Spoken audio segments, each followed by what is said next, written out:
Domino's game कई सारे colourful blocks एक के बाद एक छोटे छोटे गैप के साथ अरेंज करना। एक लाइन में सैकड़ों हजारों ब्लॉक्स आ जाते हैं और सामने वाले को छोटा सा धक्का देते ही उस धक्के से सारे ब्लॉक एक के पीछे गिर जाते हैं। बड़ा मजा आता है ये गेम खेलते वक्त, काफी पेशेंस भी लगता है इसमें। मेरे बच्चे बहुत एंजॉय करते हैं। लेकिन अगर मानो कुछ ब्लॉक्स के बाद आगे के ब्लॉक्स गिरने बंद हो गए तो रोना धोना भी शुरू ही हो जाता है। आपने ये देखा कि इस लाइन में जो सबसे पहला ब्लॉक होता है उसको हम लोग छोटा सा धक्का देते हैं और उस धक्के से उसके पीछे के कई सारे ब्लॉक गिरते हैं आखिरी ब्लॉक तक, और आखिरी वाले को तो पता भी नहीं होता है कि धक्का कहाँ से शुरू हुआ था। एग्जैक्टली ऐसे ही होता है कोरोना जैसे कॉन्टेजियस और इन्फेक्शियस बीमारियों में। कॉन्टेजियस यानी संक्रामक बीमारी, यानी ऐसी बीमारी जो एक व्यक्ति से दूसरे व्यक्ति में आसानी से फैल सकती है। तो कोरोना भी ऐसी एक कॉन्टेजियस बीमारी है जिसमें जब वायरस एक व्यक्ति को इन्फेक्ट करता है, उसे बीमार बनाता है, तो वो व्यक्ति दूसरे व्यक्ति में इन्फेक्शन स्प्रेड करता है, दूसरे से तीसरे, तीसरे से चौथे, चौथे से पांचवे, और ये लाइन ऐसे ही आगे चलती है। ये चेन की तरह चलता है। जैसे हम लोगों ने देखा कि एक ब्लॉक के धक्के से जैसे सारे ब्लॉक गिरते हैं। ये चेन को ब्रेक करना मुश्किल होता है लेकिन नामुमकिन नहीं। और ये चेन को ब्रेक करने के लिए वो लोग मदद करते हैं जिनमें इस बीमारी से लड़ने के लिए प्रतिकार शक्ति है और या इम्यूनिटी है। और ये इम्यूनिटी कैसे मिलती है? वो मिलती है दो तरीकों से। सबसे पहला है नेचुरल वे, यानी एक व्यक्ति को अगर इन्फेक्शन हो जाता है तो इन्फेक्शन के बाद उसके बॉडी में एंटीबॉडीज डेवलप हो जाते हैं और उससे इम्यूनिटी डेवलप होती है। लेकिन उसमें एक प्रॉब्लम है कि ये इम्यूनिटी मिलने के लिए एक व्यक्ति को बीमार पड़ना पड़ता है। वो बीमारी गंभीर स्वरूप की हो सकती है, हॉस्पिटलाइजेशन लग सकता है, जान को खतरा भी हो सकता है। और दूसरी बात कि ये इम्यूनिटी कई महीनों के बाद चली भी जा सकती है। दूसरा वे है इम्यूनिटी मिलने का या अचीव करने का, वो है वैक्सीनेशन। यानी वैक्सीन देने के बाद 1 या 2 डोज के बाद धीरे धीरे एंटीबॉडीज डेवलप हो जाते हैं और उस व्यक्ति में इम्यूनिटी डेवलप हो जाती है जिससे उस बीमारी के अगेंस्ट वो फाइट कर सकता है। तो चलो देखें कि ये वैक्सीन से मिलने वाली इम्यूनिटी, ये जो इन्फेक्शन की स्प्रेड होने की चेन है, उस पर किस तरह से इम्पैक्ट करता है। चलो सोचते हैं कि सोसाइटी को रिप्रेजेंट करने वाले अलग अलग उम्र के लोग हैं।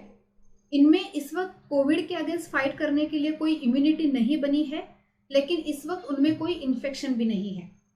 ऐसे ही इसमें अगर मानो एक व्यक्ति को कोरोना का इन्फेक्शन हो जाता है तो वो व्यक्ति अपने आजू बाजू के व्यक्ति में इन्फेक्शन फैला सकता है और वो एक व्यक्ति की वजह से सारे लोगों में इन्फेक्शन फैल के पूरी सोसाइटी में इन्फेक्शन फैल सकता है।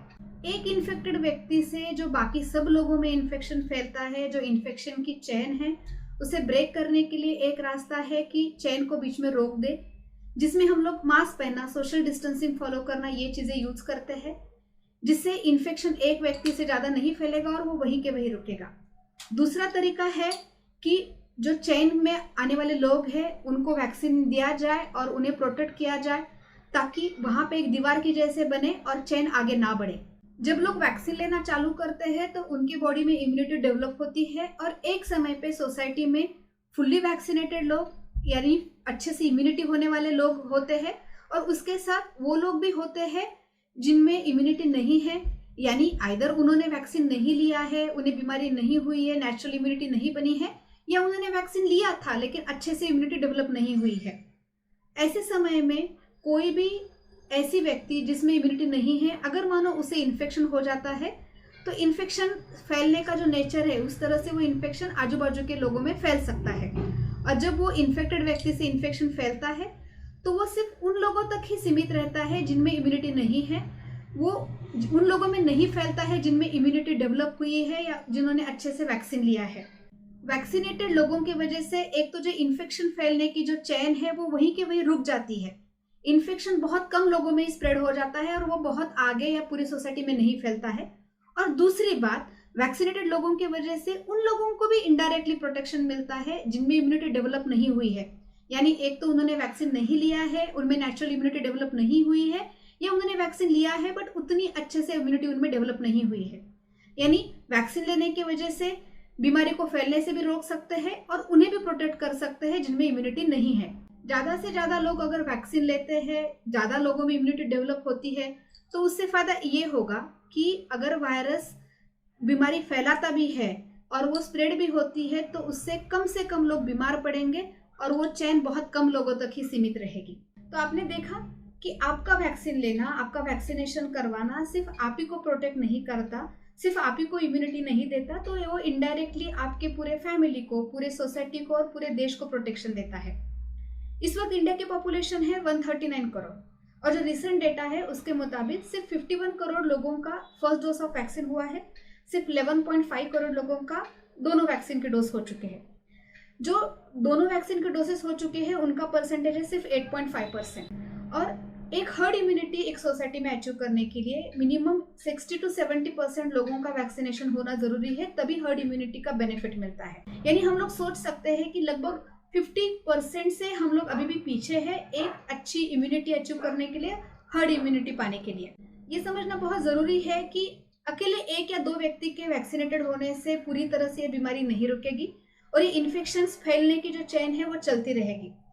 और अगर ये चेन चलती रहेगी तो इस बीमारी से सेकेंड वेव, थर्ड वेव और ऐसे कई सारे वेव्स आ सकते हैं। तो इसलिए बहुत जरूरी है कि बाकी लोग भी वैक्सीनेटेड हो जाए। आपने अगर दोनों वैक्सीन लिए हैं, आपने अगर पूरी तरह से वैक्सीनेशन कराया है, तो आपने एक अच्छा नागरिक होने की जिम्मेदारी पहले ही निभा ली है। अभी समय है कि और एक जिम्मेवारी लेने का। क्यों ना हम लोग उन लोगों से जो हमारे घर में काम करते हैं, ऑफिस में काम करते हैं, जो रिश्तेदार है, हमारे आजू बाजू में लोग हैं, हमारे कॉन्टैक्ट लिस्ट में हैं, उनसे एक बार पूछें कि उन्होंने वैक्सीन ली है या नहीं ली है।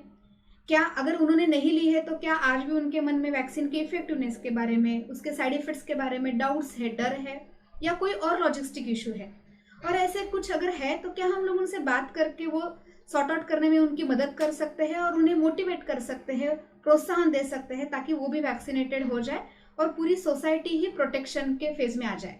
अगर आपको या आपके करीबी किसी भी व्यक्ति को वैक्सीन रिलेटेड आज भी कोई डाउट है या सवाल है जिसका जवाब एक डॉक्टर दे सकता है, तो नीचे दिए हुए नंबर पे आप व्हाट्सएप करके पूछ सकते हैं, या कमेंट बॉक्स में भी आपके सवाल आप लिख सकते हैं, जिसका जवाब देने की हम लोग पूरी तरह से कोशिश करेंगे।